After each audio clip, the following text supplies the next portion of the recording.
সুনীল গঙ্গোপাধ্যায়ের লেখা জলদস্যু প্রথম পর্ব। গল্প পাঠে আমি মীর।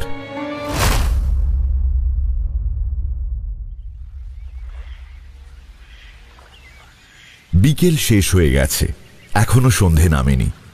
বিশ্বেশ্বর পণ্ডিত কাজলা দিঘিতে নেমে কানের ফুটো দুটো আঙুল দিয়ে চেপে পরপর কয়েকটা ডুব দিলেন। তারপর উঠে এলেন তাড়াতাড়ি। অন্যদিন বিশ্বেশ্বর পণ্ডিত সাঁতার কেটে একবার দিঘিটা এপার ওপার করেন, কিন্তু আজ বেশ শীত, বেশিক্ষণ জলে থাকা যায় না। ঘাটে উঠে এসে তিনি আকাশের দিকে দুহাত জোড় করে প্রণাম জানালেন। আকাশের পশ্চিম দিকে যেন আগুন ছড়িয়ে গেছে। মহা সমারোহে অস্ত যাচ্ছেন সূর্যদেব। পাখিরা ঝাঁক বেঁধে ফিরছে। দূরের কোনো কোনো বাড়ি থেকে ভেসে আসছে শাঁখের আওয়াজ। বিশ্বেশ্বর পণ্ডিত ভিজে কাপড়েই ঘাটের পৈঠায় বসে পৈতেটি ডান হাতে ধরে চোখ বুজে সন্ধ্যা আহ্নিক করতে বসলেন। বিশ্বেশ্বর পণ্ডিত খুব সুপুরুষ। ঘিয়ের মতন গায়ের রং, 6 ফুটের বেশি লম্বা। দাড়ি গোঁফ নেই, মাথার চুলও নেই। মাথার মাঝখানে শুধু এক গোছা চুলে টিকি। তার বয়স 27 বছর। আহ্নিক শেষ হবার পর বিশ্বেশ্বর পণ্ডিত শুনতে পেলেন গ্রামের একদিক থেকে কিসের যেন একটা গোলমাল শোনা যাচ্ছে। তিনি সেই দিকে তাকিয়ে কান পেতে আওয়াজটা বোঝবার চেষ্টা করলেন, কিন্তু ঠিক বোঝা গেল না। কারা যেন চেঁচামেচি করছে খুব। বিশ্বেশ্বর পণ্ডিত ভাবলেন আবার হয়তো একটা বাঘ ঢুকে পড়েছে গ্রামে। সুন্দরবন থেকে প্রায় দুটো একটা বাঘ ছিটকে চলে আসে এদিকে। বাঘের কথা ভেবে বিশ্বেশ্বর পণ্ডিত একটু চঞ্চল বোধ করলেন। বাঘ মারায় তাঁর খুব উৎসাহ। বামুন পণ্ডিতের ঘরের ছেলে হলেও তিনি ছেলেবেলা থেকেই কুস্তি আর লাঠি খেলায় খুব ওস্তাদ। বর্ষা ছুঁড়ে হরিণ শিকার করায় তিনি যথেষ্ট পারদর্শী। গ্রামের ছেলেদের সঙ্গে দল বেঁধে তিনি 2 বার 2টি বাঘ মেরেছেন। কিন্তু এখন তাঁর যাওয়া চলবে না। এখন তার অন্য কাজ আছে। তিনি ভিজে কাপড় বদলে একটি গরদের কাপড় পরে নিলেন। তারপর পৈতেটা চিপড়োতে লাগলেন। মাথা মোছার কোনো ব্যাপার নেই, গায়েও জল লেগে রইল। এই শীতের মধ্যেও তাঁর খালি গা।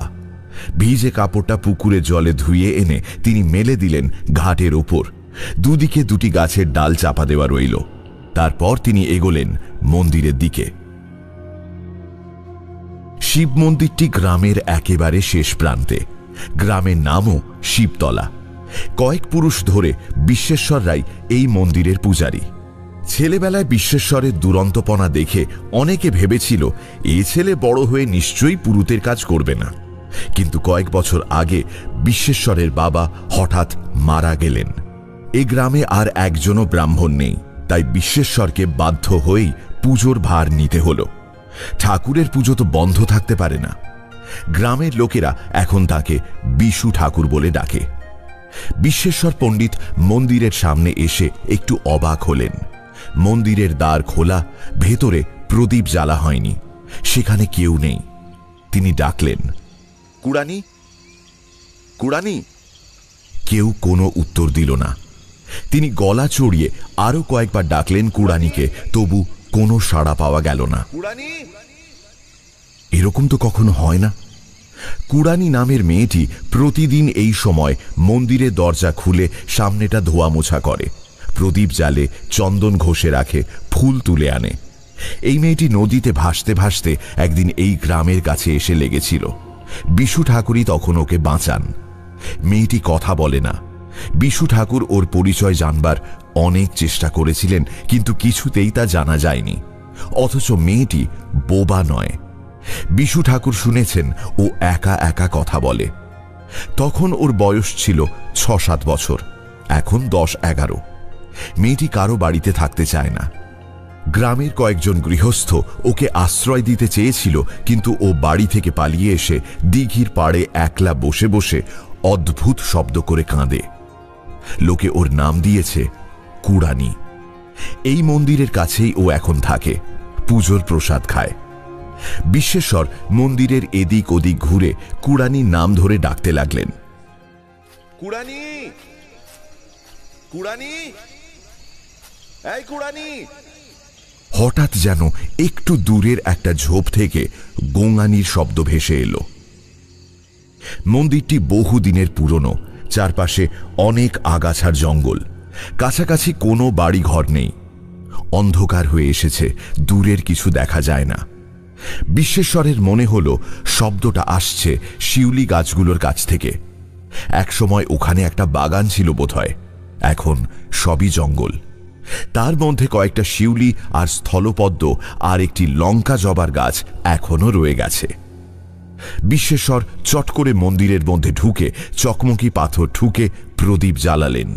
তারপর সেই প্রদীপটি নিয়ে চলে এলেন শিউলি গাছগুলোর দিকে।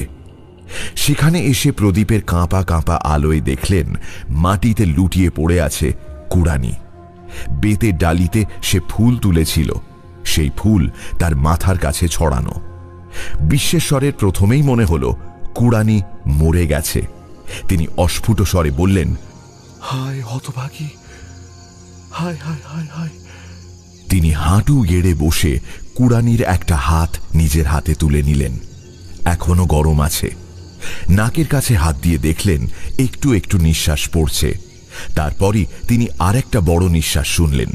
কে যেন পাশ থেকে ফোঁস করে উঠল। বিশ্বেশ্বর চট করে প্রদীপটা তুলেই দেখলেন কুড়ানির পায়ের কাছেই একটা বেশ বড় গোখরো সাপ পড়ে আছে। তৎক্ষণাৎ বিশ্বেশ্বর ব্যাপারটা বুঝতে পারলেন। কুড়ানিকে কামড়ে বিষ ঢালার পর নিস্তেজ হয়ে এসেছে সাপটাও। বিশ্বেশ্বরকে দেখে একবার ফনা তুলে ফোঁস করে আবার নেতিয়ে পড়ল। বিশ্বেশ্বর ভাবলেন, এখনো কুড়ানিকে বাঁচানোর চেষ্টা করা যেতে পারে, কিন্তু কুড়ানিকে তুলতে গেলে যদি সাপটা আবার তাঁকে কামড়ায়। সাপকে কোনো বিশ্বাস নেই। এই ফুল গাছটার কাছে সাপটাকে তিনি আগেও দেখেছেন দু একবার। যেখানে সুন্দর জিনিস থাকে সেখানেও এত ভয়ঙ্করের ঘোরাফেরা। কুড়ানি নিশ্চয়ই অন্ধকারে সাপটার গায়ে পা দিয়ে ফেলেছিল। হাতের কাছে লাঠি নেই, অথচ দেরি করবারও উপায় নেই। বিশ্বেশ্বর দারুণ ক্ষিপ্রতার সঙ্গে সাপটার লেজটা ধরে ফেলেই উঠে দাঁড়িয়ে মাথার ওপর বোঁ বোঁ করে ঘোরাতে লাগলেন। বেশ কয়েকবার ঘুরিয়ে সেটাকে ছুঁড়ে ফেলে দিলেন দূরে। সাপটা আর বাঁচবে না। বিশ্বেশ্বর নিজে আগে কখনো এভাবে সাপ মারেননি, কিন্তু নদীর ধারে জেলেদের দেখেছেন এইভাবে সাপ ধরে মাথার ওপর ঘোরাতে। সামান্য একটু দেরি হলেই সাপটা তাকে কামড়ে দিতে পারত। শীতের মধ্যেও বিশ্বেশ্বরের গায়ে ঘাম এসে গেল। এরপর বিশ্বেশ্বর কুড়ানিকে কোলে তুলে এনে মন্দিরের পরিষ্কার চাতালে শুইয়ে দিলেন। সাপটা কতক্ষণ আগে কুড়ানিকে কামড়েছে কে জানে, তবু এক্ষুনি দড়ির বাঁধন দেওয়া দরকার। এবার দড়ি কোথায় পাওয়া যাবে? কয়েক মুহূর্তের মধ্যে দ্রুত চিন্তা করে বিশ্বেশ্বর ছুটে গেলেন দিঘির ধারে।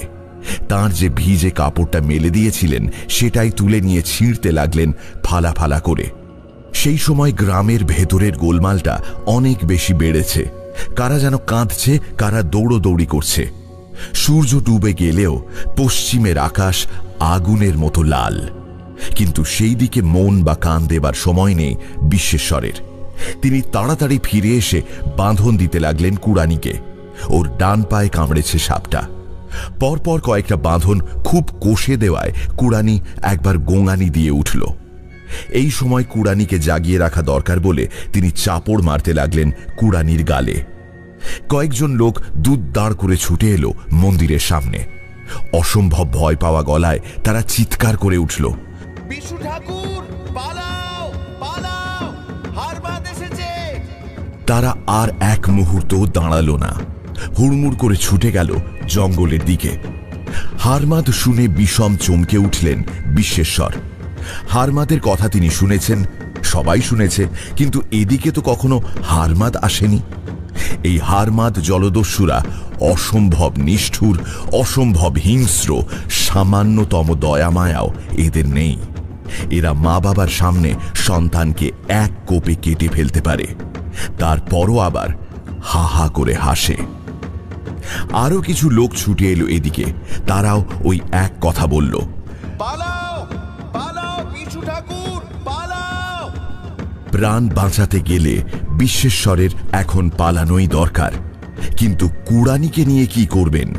কুড়ানি এখনো বেঁচে আছে, তাকে কি এই অবস্থায় ফেলে চলে যাওয়া যায়? এক্ষুনি কুড়ানির ক্ষতস্থানটা চিরে দিয়ে আগুনে সেখানটা পোড়ানো দরকার, নইলে কুড়ানি আর বাঁচবে না। কুড়ানিকে ফেলে দিয়েই বা তিনি কতদূর পালাতে পারবেন? বিশ্বেশ্বর কুড়ানিকে পাঁজা কোলা করে তুলে মন্দিরের মধ্যে নিয়ে এলেন, তারপর দরজা বন্ধ করে দিলেন। হারমাদ আসুক বা যেই আসুক, একজনের প্রাণ বাঁচানোই এখন সবচেয়ে বড় কাজ। ঠাকুরের পুজোরও দেরি হয়ে যাচ্ছে, তা দেরি হোক, তার থেকেও বড় কুড়ানিকে বাঁচিয়ে তোলা। তিনি ফলমূল কাটার ছোট ছুরিটা দিয়ে চিরে দিলেন কুড়ানির পায়ের ক্ষতটা, তারপর প্রদীপের আগুনে আর একটা সলতে ধরিয়ে নিয়ে সেটা দিয়ে ছ্যাঁকা দিতে লাগলেন সেই ক্ষতস্থানে। এরকম কয়েকবার করার পর কুড়ানি একবার যন্ত্রণায় গুমড়ে উঠল। তাতে আশা হল বিশ্বেশ্বরের। তিনি কুড়ানির কাঁধ ধরে ঝাঁকুনি দিতে দিতে বলতে লাগলেন, এই কুড়ানি, কুড়ানি, আর ভয় নেই, ওঠ ওঠ, চোখ মেলে দেখ কুড়ানি। সাপে কাটা মানুষ ঘুমিয়ে পড়লে বা অজ্ঞান হয়ে গেলে তাদের শরীরে বিষ আরো ছড়িয়ে যায়। সেই জন্য বিশ্বেশ্বর খুব চেষ্টা করতে লাগলেন ওকে জাগিয়ে তোলার। এইভাবে কিছু সময় কাটল।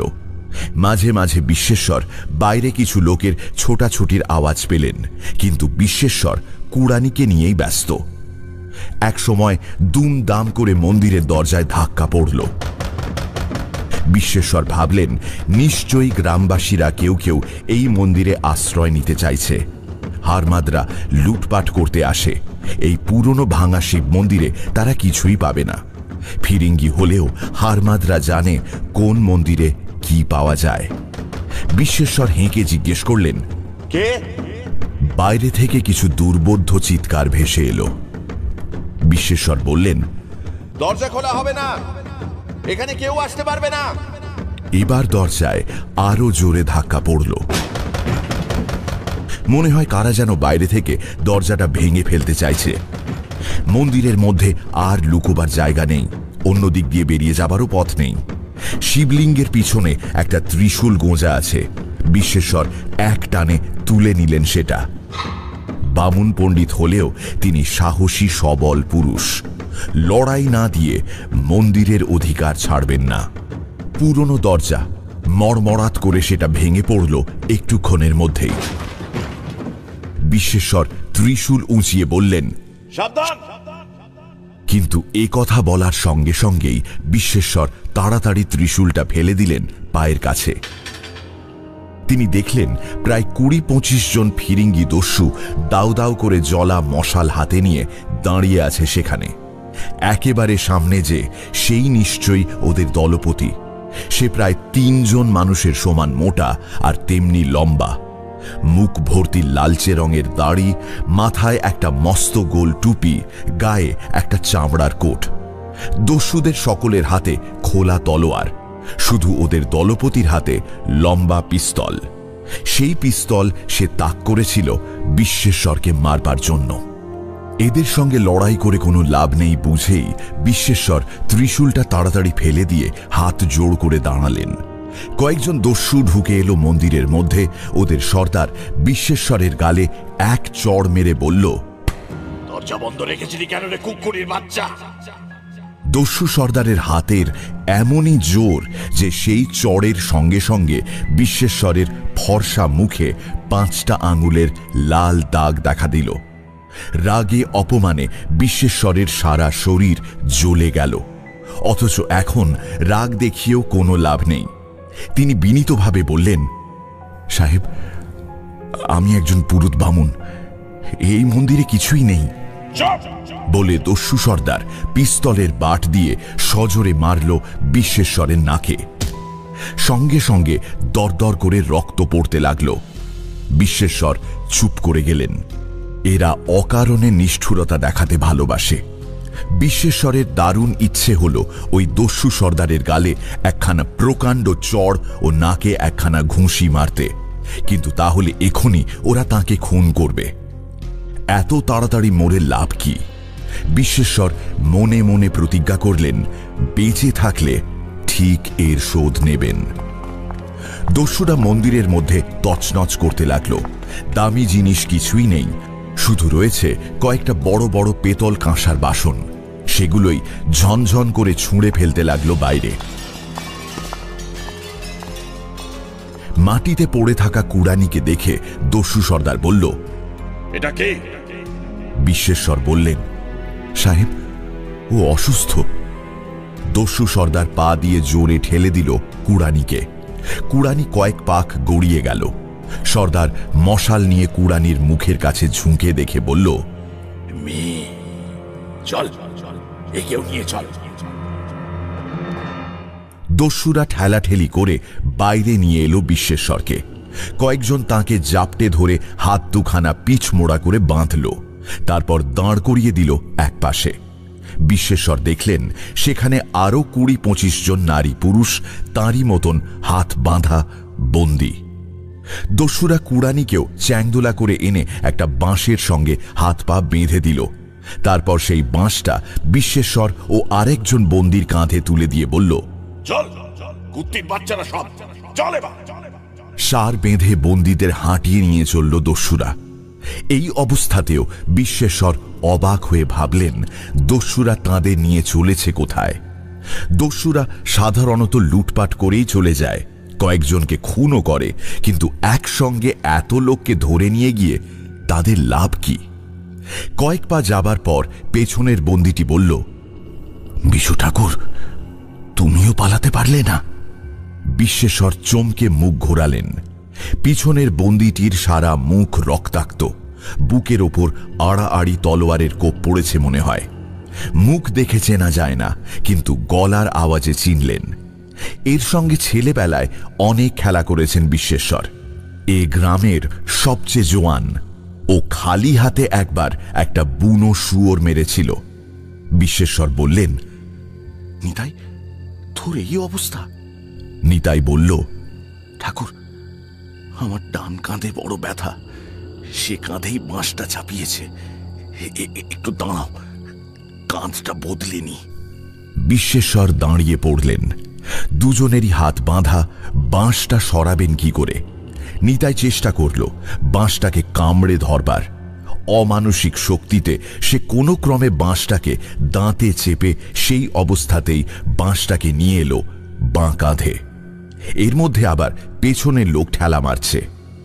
যন্ত্রণায় হাঁপাতে হাঁপাতে নিতাই বলল, ঠিক আছে, চলো ঠাকুর।